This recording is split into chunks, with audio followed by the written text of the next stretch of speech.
Hitler के बारे में 7 सच्चाइयां जो ज्यादातर लोग नहीं जानते और क्यों ये आज भी जरूरी हैं।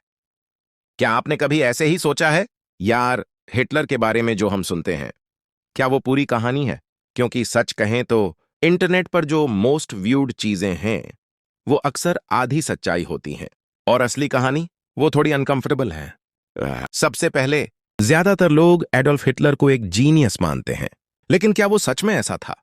शुरुआत में उसने कुछ बड़ी जीत हासिल की, हाँ, लेकिन एक छोटा सा डिटेल जो लोग मिस कर देते हैं, उसकी शुरुआती जीतें लार्जली उसके जनरलों की प्लानिंग और टाइमिंग की वजह से थीं।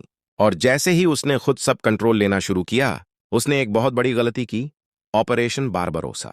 यहीं पर उसकी रणनीति कमजोर पड़ गई और हालात उसके खिलाफ जाने लगे।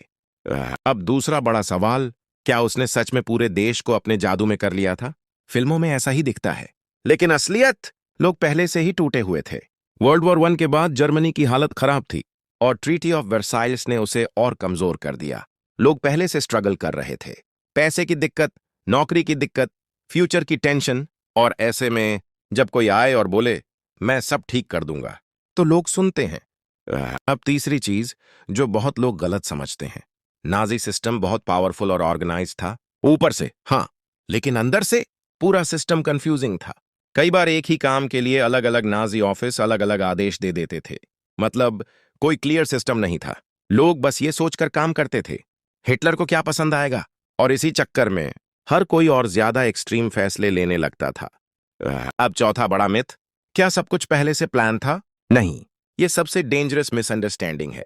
हॉलोकॉस्ट जैसी घटना एक ही दिन में या एक आदेश से शुरू नहीं हुई थी, वो धीरे धीरे बनी। पहले छोटे डिस्क्रिमिनेशन, फिर राइट्स छीने गए, फिर अलग किया गया, और अंत में extreme violence, step by step. और यही चीज इसे और डरावना बनाती है। अब एक सिंपल सवाल, क्या हर कोई उसका सपोर्टर था? नहीं, बहुत से लोग प्राइवेटली उसके खिलाफ थे, लेकिन पब्लिकली कुछ नहीं बोलते थे। क्यों? डर, सज्जा का डर, जेल का डर, अपनों को खोने का डर, और कुछ लोग बस ये सोचकर चुप रहे, हमें क्या लेना देना। अब बात करते हैं सबसे पावरफुल चीज की, प्रोपेगेंडा।